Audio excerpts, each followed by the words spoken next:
होय का? का हो? अगं रक्षाबंधन 2 दिवसावर आले. मग गावाकडे तू भावाला राखी बांधायला जात नाही का ह्या वर्षी?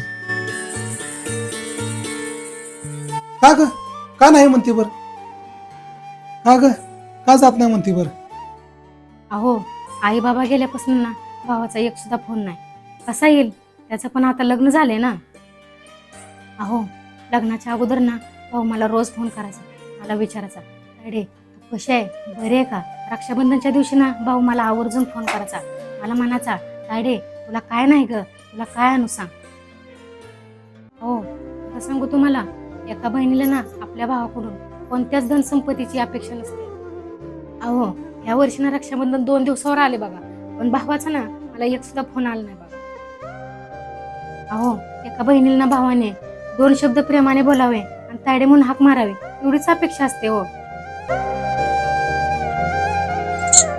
भावांनो, आपल्या बहिणीवरती रुसला असाल तर नक्कीच ह्या रक्षाबंधनला आपल्या बहिणीकडे जाऊन या.